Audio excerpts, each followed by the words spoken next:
अस्सलामुअलैकुम स्टूडेंट्स, मैं हूं डॉक्टर मोहम्मद अशरफ। आज के इस लेक्चर में हम डिस्कस करेंगे B2B electronic market places, sell side, by side and exchanges. आज के इस लेक्चर में हम इन टॉपिक्स को कवर करने जा रहे हैं जिनमें sell side B2B market place, buy side B2B market places, traditional versus electronic procurements, electronic procurement methods, reverse auctions. हम ग्रुप परचेजिंग को भी डिस्कस करेंगे। हमने B2C के कॉन्टेक्स्ट में ग्रुप परचेजिंग को डिस्कस किया था और थोड़ा सा यहाँ पर हम B2B के कॉन्टेक्स्ट में भी ग्रुप परचेजिंग को डिस्कस करेंगे। Electronic procurement benefits and challenges, B2B exchanges and its major functions.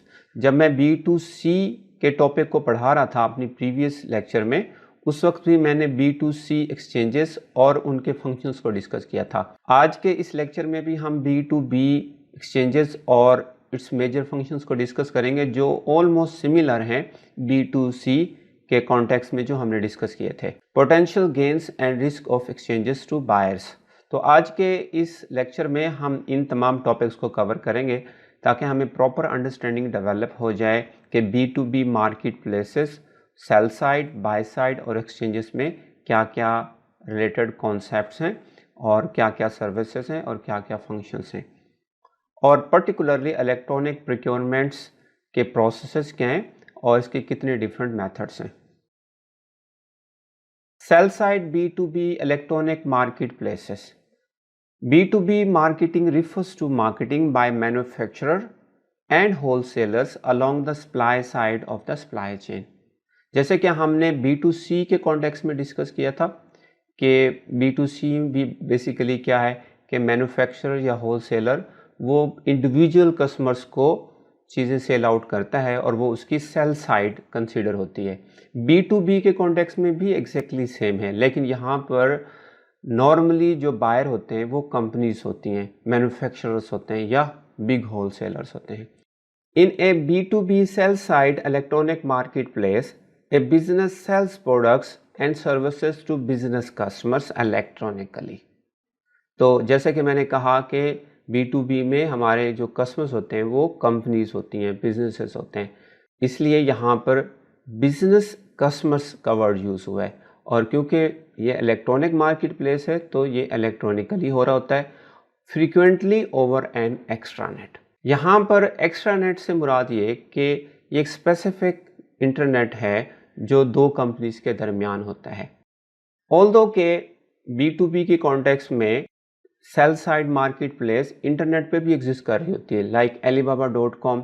alibaba basically एक प्लेटफॉर्म है और वो B2B के कॉन्टेक्स्ट में बिजनेस कर रहा है, एक मार्केट प्लेस है। वहाँ पर नॉर्मल जो बायर्स हैं वो ऑर्गेनाइजेशंस हैं, बिग कंपनीज हैं।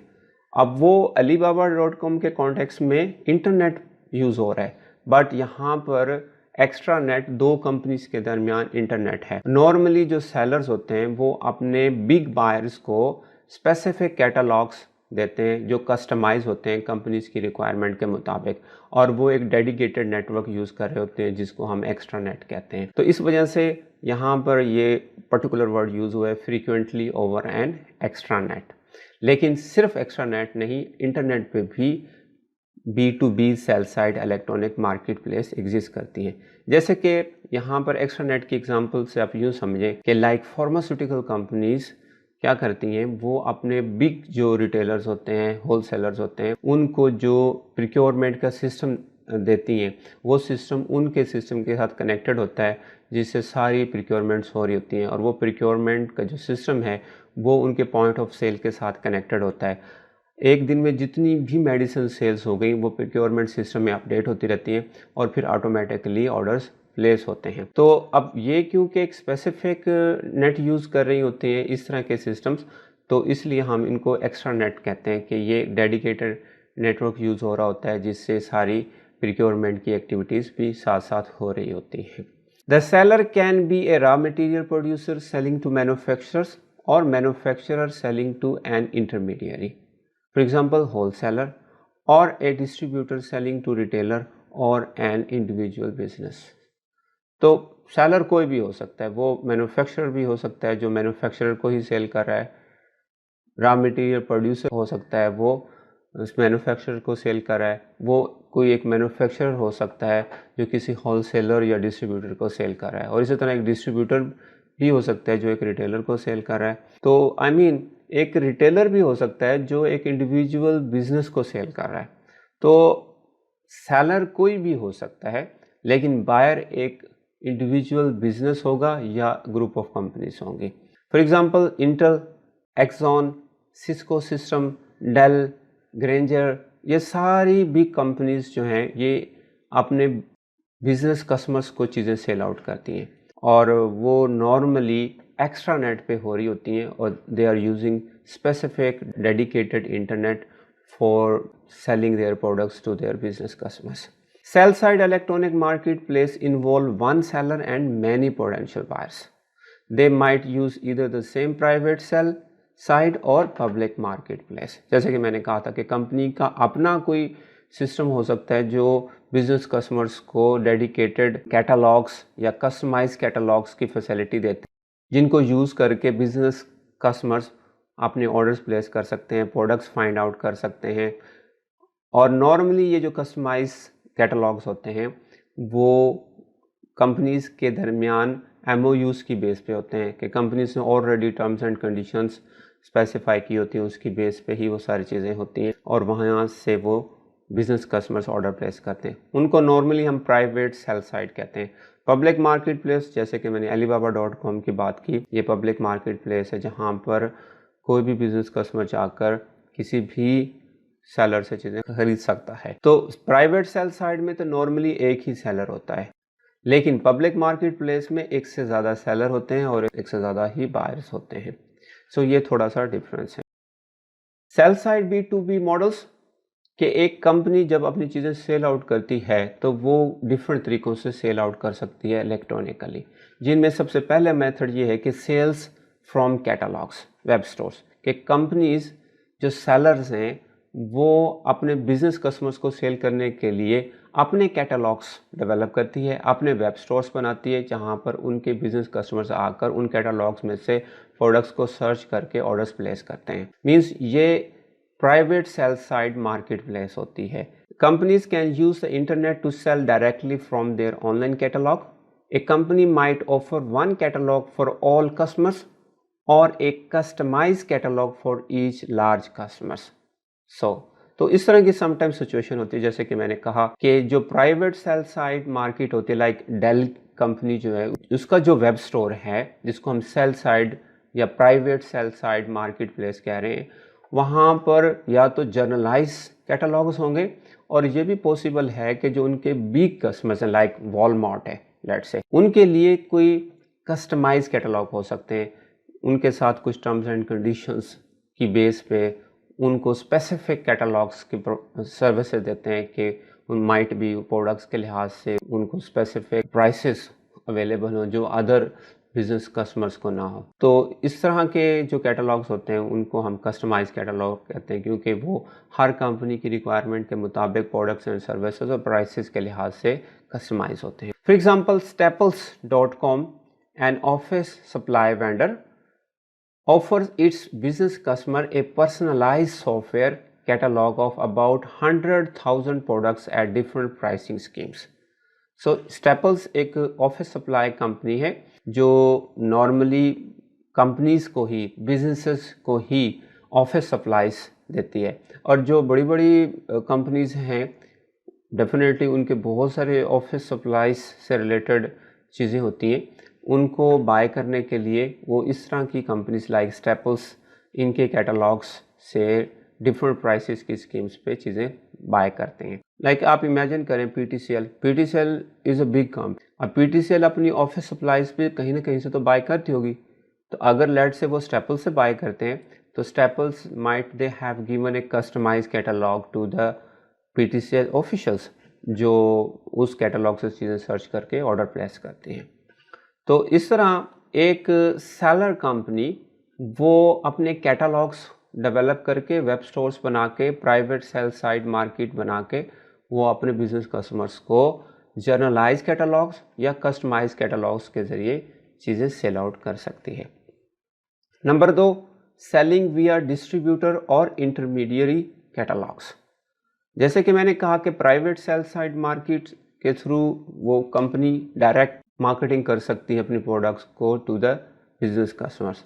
अगर कंपनी इनडायरेक्ट करना चाहे डिस्ट्रीब्यूटर्स और इंटरमीडियरीज के थ्रू तो वो भी कर सकती है। बहुत सारी ऐसी कंपनीज हैं, सेलर्स हैं जो अपने डिस्ट्रीब्यूटर्स के ज़रिए या इंटरमीडिएट्स के ज़रिए, होलसेलर्स के ज़रिए, रिटेलर्स के ज़रिए बिज़नेस कस्टमर्स को अपनी चीज़ें सेल आउट करते हैं।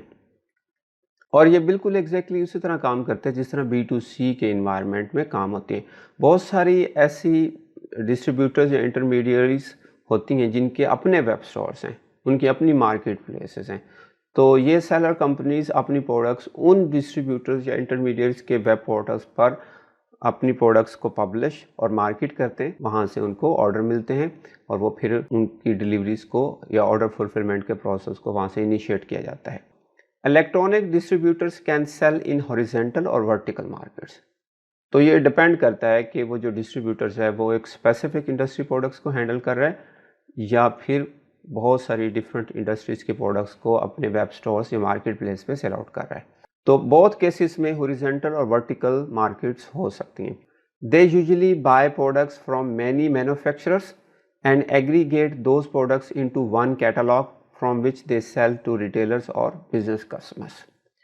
तो हॉरिजॉन्टल के मार्केट के केस में ऐसा है कि ये जो डिस्ट्रीब्यूटर्स या इंटरमीडिएरीज होते हैं वो बहुत सारे डिफरेंट मैन्युफैक्चरर्स की प्रोडक्ट्स को अपने प्लेटफॉर्म पे मार्केट करते हैं। For example, Stonewheel.com distributes over 100,000 different auto parts from 17 warehouses serving over 3,500 independent repair shops in the Midwest region of United States.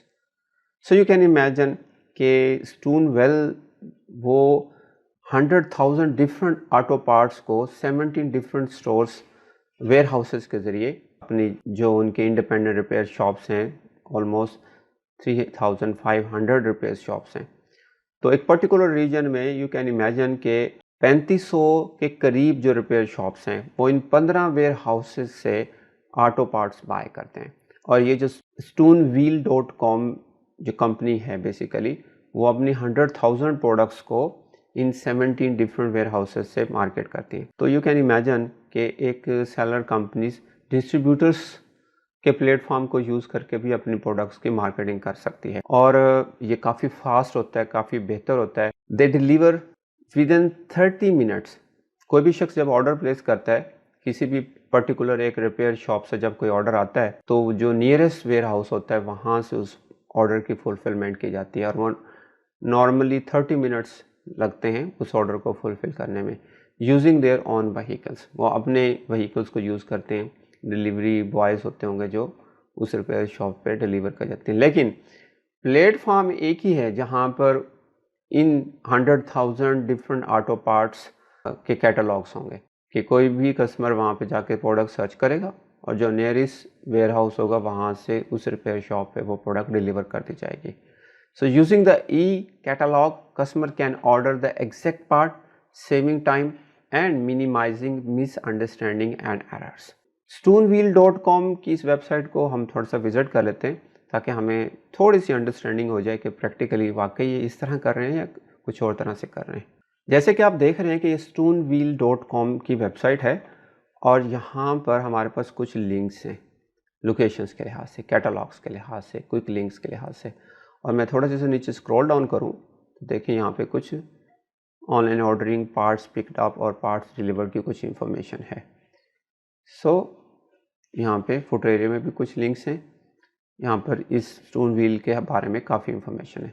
मैं लोकेशंस पे क्लिक करूँ तो मेरे पास वेयर हाउस की लोकेशंस का इन्फॉर्मेशन आ जाएगी। देख सकते हैं कि यहाँ पर लिखा हुआ है Stonewheel incorporation has 17 locations across Midwest. तो ये इनकी लोकेशंस के यहाँ पे किसी भी एक पे क्लिक करेंगे तो वो पर्टिकुलर लोकेशंस ओपन हो जाएगी और वहाँ से आप देख सकते हैं कि गूगल मैप क्या है और रिपेयर शॉप जो है वहाँ से उसको ऑर्डर कैसे डिलीवर होगा। तो यहाँ पर इधर लेफ़्ट साइड पे आपके पास कुछ डिटेल भी शो हो रही है। तो बेसिकली ये 17 डिफरेंट वेयर हाउसेस हैं जिनसे ऑर्डर की फुलफिलमेंट की जाती है। तो अब ये जो पर्टिकुलर कंपनी है, ये बहुत सारे डिफरेंट जो ऑटो मैन्युफैक्चरर्स हैं उनकी प्रोडक्ट्स की मार्केटिंग करता है, और वो अपने 17 डिफरेंट वेयर हाउसेस को यूज़ करता है, और जिसमें से 3500 से ज़्यादा रिपेयर शॉप्स हैं, उन तक वो अपनी प्रोडक्ट्स की डिलीवरी देता है। ये नॉर्मली प्रोडक्ट्स किसी और सेलर कंपनीज़ की होती हैं या मैन्युफैक्चर कंपनीज़ की होती हैं। So I hope you understand what does it mean selling via distributors or intermediaries catalogs। इसी तरह थर्ड कैटेगरी है सेल्फ सर्विस पोर्टल्स। ये जो सेल्फ सर्विस पोर्टल्स हैं, जैसे कि आपको इसके नाम से ही पता चल रहा है कि सेल्फ सर्विस पोर्टल्स मींस इसमें ज़्यादातर वो वाली चीज़ें हैं जो इंफॉर्मेशन टेक्नोलॉजी की मैनेजमेंट से रिलेटेड है। बहुत सारे डिफरेंट सॉफ्टवेयर्स होते हैं, प्रोग्राम्स होते हैं जो कि आपकी डिफरेंट सर्विसेज को करने में आपकी मदद करते हैं। उनसे रिलेटेड अगर आपने कुछ चीज़ें करनी है या कुछ प्रॉब्लम्स हैं उनके सॉल्यूशंस फाइंड आउट करने हैं, तो उसके लिए भी डिफरेंट पोर्टल्स हैं। वो नॉर्मली सेल्फ सर्विस हैं कि आप जाएंगे, आप अपना प्रॉब्लम बताएंगे, आप कौन सा सिस्टम यूज़ कर रहे हैं, उसमें क्या इशू आ रहा है, तो उससे रिलेटेड अगर कोई सॉल्यूशन उस सिस्टम के अंदर है तो वो आपको दे दी जाएगा। माइट भी वो वीडियो की फॉर्म में हो, टेक्स्ट की फॉर्म में हो, जिसमें डिटेल के साथ उसका सॉल्यूशन बताया होगा, और आप खुद उस वीडियो को देख के या उस ट्यूटोरियल को देख के या उस टेक्स्ट को रीड आउट करके जो स्टेप बाय स्टेप गाइडलाइंस होंगी उनको देख के आप खुद अपने उस प्रॉब्लम को सॉल्व कर लेंगे। इस तरह के जो पोर्टल्स होते हैं जो आपको इस तरह की इंफॉर्मेशन प्रोवाइड करते हैं उनको नॉर्मली हम सेल्फ सर्विस पोर्टल्स कहते हैं। आप लोगों ने एक्सपीरियंस किया होगा कि आप जब किसी कॉल सेंटर पे कॉल करते हैं तो वो आपको कंप्यूटराइज कॉल सेंटर्स में ले जाता है, और वहाँ पे आप बताते चले जाते हैं और वो आगे से आपको सॉल्यूशन देता चला जाता है। तो अगर आपका सॉल्यूशन उस पर्टिकुलर कंप्यूटराइज कॉल से सॉल्व हो जाए तो ओके, अदरवाइज़ आप जो एजेंट्स होते हैं कॉल सेंटर्स में फिर डायरेक्ट उनको भी कांटेक्ट कर सकते हैं। तो वो आपके जो इशू होता है उसको सुनकर फिर जो भी सॉल्यूशन होता है वो उसका सॉल्यूशन प्रोवाइड करते हैं। Basically, these portals are used for several purposes, one of which is to enable business partners to conduct self-service। एक बहुत ही मशहूर एग्जांपल है servicenow.com की, बहुत ही फेमस ऑर्गेनाइजेशन है। ये पर्टिकुलरली इंफॉर्मेशन टेक्नोलॉजी मैनेजमेंट में काम कर रही है और बहुत सारे डिफरेंट वर्क फ्लो से रिलेटेड आपको सर्विसेज देती है, और इस वेबसाइट को भी हम विज़िट करते हैं ताकि हमें अंडरस्टैंडिंग हो जाए कि ये कैसे सेल्फ सर्विस पोर्टल्स काम करते हैं। यहाँ पे एग्जांपल के तौर पे यहाँ पे कुछ लिखा हुआ है, इसको रीड आउट कर लेते हैं। atomicsoftware.com created a responsive portal in partner with ServiceNow।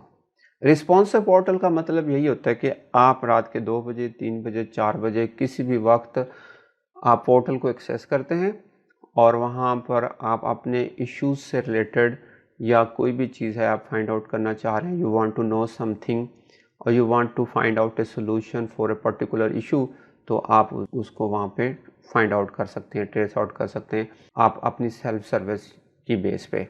तो इसलिए ऐसे पोर्टल्स को हम रिस्पॉन्सिव पोर्टल कहते हैं, क्योंकि इनके पीछे प्रोग्राम्स होते हैं, सॉफ्टवेयर्स होते हैं जो 24 आवर्स काम करते रहते हैं। यह ह्यूमन एजेंट्स के तौर पे काम कर रहे होते हैं, और लोग के ह्यूमन एजेंट्स बैक एंड पे होते हैं, लेकिन वो हर रिक्वेस्ट को खुद से लुक आफ्टर नहीं कर रहे होते। बहुत सारी रिक्वेस्ट ऑटोमेटिकली हो रही होती है, जैसे कि यूट्यूब ने, गूगल ने बहुत सारे डिफरेंट इंटेलिजेंट एजेंट्स अपनी वेबसाइट में इम्प्लीमेंट किए हुए हैं जो बहुत सारा काम खुद ब खुद करते रहते हैं। जैसे कि फॉर एग्जांपल कोई भी शख्स जब यूट्यूब पे कोई वीडियो अपलोड करता है तो यूट्यूब के जो प्रोग्राम्स हैं, सॉफ्टवेयर्स हैं, एजेंट्स हैं, वो ऑटोमेटिकली वीडियो को इवैल्यूएट करते हैं कि कौन सी वीडियो पब्लिश करनी है, कौन सी वीडियो पब्लिश नहीं करनी, किसको कॉपीराइट स्ट्राइक देना है, किसको कॉपीराइट स्ट्राइक नहीं देना। ओके, तो वो बेसिकली ऑटोमेटिकली कंप्यूटर्स की बेस पे हो रहा होता है, इसलिए उनको हम रिस्पॉन्सिव या इंटेलिजेंट वेबसाइट्स कहते हैं। So on the back and the system integrated with Atomic's customer relationship management to provide visibility of use and issues to both the sales team and customer support। तो एक वक्त में जितने भी issues उस website या पोर्टल पे trace out किए गए हैं, फाइंड आउट किए गए हैं, उन सब की इंफॉर्मेशन जो बैकएंड पे टीम होती है उस तक पहुंच रहे होते हैं। और अगर ऐसे इश्यूज जो यूज़र्स ने सर्च आउट किए और वहाँ पे वेबसाइट पे नहीं मिले वो भी वहाँ पे आ रहे होते हैं। तो इस तरह वो फिर नए नए इश्यूज़ जो उन सिस्टम्स में नहीं होते हैं वो भी फाइंड आउट करके या क्रिएट करके उन सिस्टम में ऐड कर दिए जाते हैं, ताकि फ्यूचर में जो इस तरह के यूज़र होते हैं जिनको इस same type of issue face करना पड़ा है, ताकि उसका उससे सोल्यूशन मिल सके। Over the 80% of help request were address with in the system. So just imagine कि 100 में से 80 हेल्प रिक्वेस्ट यूजर्स ने सेल्फ सर्विस की बेस पे ही हल कर ली। तो रिमेनिंग जो 20% हेल्प रिक्वेस्ट होती हैं उनको नॉर्मली जो आपकी सेल्स टीम है या कस्टमर सपोर्ट वाले हैं वो हल करते हैं, क्योंकि अब वो 20% तो उनको ज़्यादा अच्छी तरह सॉल्व किया जा सकता है, वो कम हैं और माइट भी सीरियस नेचर की वो इश्यूज हो सकते हैं जिनके लिए ह्यूमन इंटरेक्शन ज़रूरी है। And the average time to resolution was decrease. Definitely जब आपकी बहुत सारी रिक्वेस्ट पर्टिकुलरली हेल्प रिक्वेस्ट वो ऑटोमेटिकली हो रही हैं, सिस्टम के थ्रू हो रही हैं, तो उससे डेफिनेटली टाइम भी कम होगा। selfservice.now की वेबसाइट को हम विजिट कर लेते हैं और इससे रिलेटेड मैं एक आर्टिकल भी आप लोगों को दिखाता हूँ ताकि आप उस आर्टिकल को डिटेल से पढ़ लें और आपको पता चल जाए कि सर्विस नो बेसिकली है क्या और किस किस्म की सर्विसेज ये देते हैं और क्या क्या चीज़ें इसमें शामिल हैं। जैसे कि आप देख रहे हैं कि servicenow.com की वेबसाइट है, यहाँ पर इनकी बहुत सारी डिफरेंट सर्विसेज हैं सॉल्यूशंस पे। जैसे आप होवर करेंगे मेन्यू में तो आपके पास आईटी से रिलेटेड बहुत सारे सॉल्यूशंस हैं और प्लेटफॉर्म पे क्लिक करेंगे तो देखें machine learning, intelligent chatbot, performance analytics और बहुत सारी डिफरेंट चीज़ें हैं जो इंफॉर्मेशन टेक्नोलॉजी से रिलेटेड है, ये आए दिन करते रहते हैं। इस तरह कस्टमर्स के टैब पे क्लिक करेंगे तो आपके पास यहाँ पे कस्टमर्स से रिलेटेड कुछ चीज़ें मिल जाएंगी। तो इस वेबसाइट को आप एक्सप्लोर करें, आपको सर्विस नाउ के बारे में काफ़ी पता चलेगा कि ये कैसे बेसिकली ये सारा काम कर रहे हैं। इनके एक यूट्यूब चैनल भी है सर्विस नाउ के नाम से, उस पर भी बहुत सारी वीडियोस अवेलेबल हैं और बड़ी बड़ी कंपनीज इनके बिजनेस पार्टनर्स हैं, इनके बिजनेस क्लाइंट्स हैं, बिजनेस कस्टमर्स हैं जो इनकी सर्विसेज लेते हैं। तो आप इस पर्टिकुलर वेबसाइट को भी एक्सप्लोर करें, इनके यूट्यूब चैनल को भी देख सकते हैं जो सर्विस नाउ के नाम से ही हैं, और इसके अलावा और भी बहुत सारी डिफरेंट वेबसाइट्स पे डिफरेंट आर्टिकल्स हैं। जैसे कि ये guru99.com एक वेबसाइट है, इस पे ये एक आर्टिकल है जो मैंने पढ़ा, काफ़ी इंफॉर्मेटिव है, आप इस आर्टिकल को ज़रूर पढ़ें। इस आर्टिकल में डिटेल के साथ बताया हुआ है कि what is ServiceNow, why use ServiceNow, key feature of ServiceNow, history of ServiceNow, who use ServiceNow, products of ServiceNow, how to get access to ServiceNow, create a report in ServiceNow, best practices of using ServiceNow। तो यहाँ पर काफ़ी सारे articles हैं, किसी भी एक पे क्लिक करेंगे तो पर्टिकुलर रिलेटेड आंसर आ जाएगा जो भी सवाल से रिलेटेड है। जैसे कि what is ServiceNow। ServiceNow basically is a cloud based software platform for IT service management. जैसे कि मैंने कहा था कि ये इंफॉर्मेशन टेक्नोलॉजी से रिलेटेड सर्विसेज देता है, तो यहाँ पे भी लिखा हुआ है कि is a cloud based software platform है। क्लाउड बेस्ड मीन्स ज़्यादा डेटा ऑनलाइन होता है इनका, और आजकल वैसे भी क्लाउड कंप्यूटिंग का दौर चल रहा है, तो इट्स वेरी गुड कि कोई भी शख्स कहीं से भी अपना डाटा एक्सेस कर सकता है और वो डाटा सेव है आपका। और ये IT सर्विस मैनेजमेंट से रिलेटेड अपनी सर्विसेज देते हैं which helps to automate IT business management. It is designed based on ITIL guidelines to provide service orientation for tasks, activities and processes. It uses machine learning to leverage data and workflows to help business become faster and scalable. Machine learning pure computer science की language है, जो लोग computer science में है, data coding करते हैं, programmes and software right करते हैं, वो इस लैंग्वेज को बेहतर समझते हैं। तो जितने भी सॉफ्टवेयर बेसिकली डेवलप होते हैं उनको एल्गोरिदम्स के ज़रिए ट्रेन किया जाता है, और वो जो लैंग्वेज यूज़ कर रहे होते हैं मशीन लर्निंग की लैंग्वेज यूज़ कर रहे होते हैं। It offers the flexibility, power and dependability to achieve the goals of the incident and problem management. Moreover users are free to select their most comfortable support interface. हर company के लिहाज से उसका अपना इंटरफेस होता है, जिस तरह की सर्विसेज उन्हें चाहिए वो अपने इंटरफेस को कस्टमाइज़ कर सकते हैं क्योंकि आजकल के दौर में जहाँ पर इतनी सारी इंफॉर्मेशन है वहाँ पर यही इशू भी है कि आपको कंसाइज और रेलेवेंट इंफॉर्मेशन ढूंढना मसला है। तो इसलिए वो कंपनीज जो आपको अलाउ करती हैं कि आप अपनी रिक्वायरमेंट के लिहाज से अपने इंटरफेस को कस्टमाइज़ कर लें, तो ये आपके लिए बहुत अच्छी चीज़ है। इससे आपका बहुत सारा टाइम बच जाता है। It provides all information to the technicians to diagnose and repair issues while removing the dependency on spreadsheet and emails. कि आपको बार बार ईमेल करके पूछने की ज़रूरत नहीं है, बहुत सारी चीज़ें वहाँ पे अवेलेबल हैं, आप खुद सर्च कर लें और आप उसका सोल्यूशन फाइंड आउट कर लें। आप इस पूरे आर्टिकल को पढ़ें, मैंने इस आर्टिकल का लिंक अपनी इस वीडियो की डिस्क्रिप्शन में दे दिया है, आप वहाँ से इसे एक्सेस कर सकते हैं। So I hope you understand what does it mean self service portals. इसी तरह कंपनी अपनी प्रोडक्ट्स को ऑक्शंस के ज़रिए भी सेल आउट कर सकती है। इलेक्ट्रॉनिक ऑक्शंस के बारे में मैं अपने एक प्रीवियस लेक्चर में डिस्कस कर चुका हूँ, उसका लिंक भी इस वीडियो के डिस्क्रिप्शन में मिल जाएगा, आप उसको एक्सेस कर सकते हैं। थोड़ा सा दोबारा फिर हम यहाँ पर डिस्कस कर लेते हैं ताकि हमें क्लियर हो जाए जो हमने प्रीवियसली डिस्कस किया था कि कंपनी सिर्फ अपनी वेब पोर्टल्स या थर्ड पार्टी डिस्ट्रीब्यूटर या फिर सेल्फ सर्वर पोर्टल्स के जरिए ही नहीं बल्कि इलेक्ट्रॉनिक ऑक्शंस के जरिए भी अपने प्रोडक्ट्स को सेल आउट कर सकती हैं। Many companies use forward auctions to liquidate their surplus products. मैंने अपनी प्रीवियस वीडियो में फॉरवर्ड और रिवर्स ऑक्शनिंग पढ़ाई थी।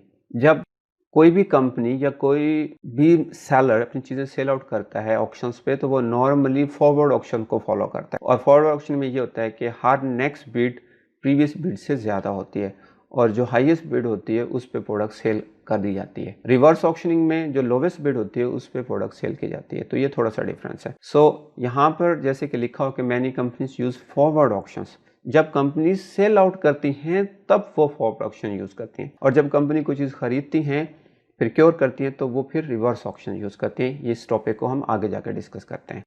Many companies use forward auctions to liquidate their surplus products. Products are usually displayed on an auction site, private or public sites for quick clearance.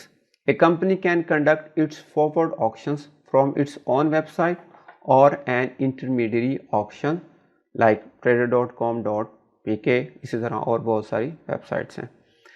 Forward auctions benefits to B2B sellers, जैसे कि मैंने अपनी previous video में बताया था कि electronic auctions के benefits B2C sellers को क्या क्या हैं, तो एग्जैक्टली वही बेनिफिट्स B2B सेलर्स को भी हैं, जिनमें रेवेन्यू जनरेशन है कि forward auction support and expand online and overall sales. Forward auctions also offer businesses a new venue to quickly and easily dispose of excess, obsolete and returned products. Yes, तो वो revenue generate कर सकते हैं। Auctions में some time आप एक अच्छा revenue generate कर लेते हैं क्योंकि जो इंटरेस्टेड पार्टीज होती हैं वो हायर बिड्स ऑफर करती हैं और आप इस तरह अपनी चीज़ सेल आउट कर सकते हैं at a higher bid. In addition to generating new revenue, conducting electronic auctions reduces the cost of selling the auction item, which help increase the seller's profit. Electronic auctions का ये फ़ायदा है कि traditional auctions की निस्बत electronic auctions में आपको auctions cost कम पे करनी पड़ती है। ऑक्शन का जो कमीशन होता है वो कम पे करना पड़ता है क्योंकि ऑक्शनियर जो आपकी प्रोडक्ट्स को ऑक्शन पे कर लगा रहे हैं और उसको सेल आउट करने की कोशिश कर रहे हैं तो वो इलेक्ट्रॉनिक इन्वायरमेंट में कमीशन कम चार्ज करते हैं कंपेयर टू ट्रेडिशनल ऑक्शंस के। इंक्रीज स्टिकीनेस, फॉरवर्ड ऑक्शंस की वेबसाइट इंक्रीज स्टिकीनेस। स्टिकीनेस से मुराद ये है कि जो पोटेंशियल बायर्स होते हैं वो बार बार आपकी वेबसाइट को विजिट करते रहेंगे क्योंकि ऑक्शंस की एक स्पेसिफिक डेट एंड टाइमिंग होती है। लेट से एक कंपनी ने प्रोडक्ट ऑक्शन पर लगाई 3 दिन के लिए, तो अब 3 दिन तक जो लोग इंटरेस्टेड होंगे वो बार बार विजिट करते रहेंगे और देखते रहेंगे, तो इस तरह इंक्रीज स्टिकीनेस रहती है। मीन्स कि पोटेंशियल कस्टमर्स आपकी वेबसाइट्स को विजिट करते रहते हैं। Stickiness is a characteristics that measures customer loyalty to a site that eventually results in a higher revenue. Member acquisition and retention. Registered members of auctions can invite their business contacts. In addition, auction websites enable sellers to search and report on virtually every relevant auction activity. Such information can be analyzed and used for business strategies. जो members होते हैं basically उनको उस particular website पे होने वाले तमाम auctions की इंफॉर्मेशन मिलती रहती है और वो अगर किसी पर्टिकुलर ऑक्शंस में पार्टिसिपेट करना चाहें तो उनको इन्विटेशंस भी आती रहती हैं, तो वो पार्टिसिपेट कर सकते हैं और प्रोडक्ट बाय कर सकते हैं। सेल साइड B2B मॉडल्स में हमारे पास 4 ऑप्शंस हैं कि एक कंपनी जब कोई चीज़ें सेल आउट करती है तो वो 4 डिफरेंट मॉडल्स के ज़रिए अपनी प्रोडक्ट्स एंड सर्विसेज को मार्केट कर सकती है। Number 1 sales from catalogs web stores, number 2 selling via distributors और intermediary catalogs, number 3 self service portals और number 4 selling via electronic auctions. हमने इन 2 स्लाइड्स में basically sell side B2B models को डिस्कस किया।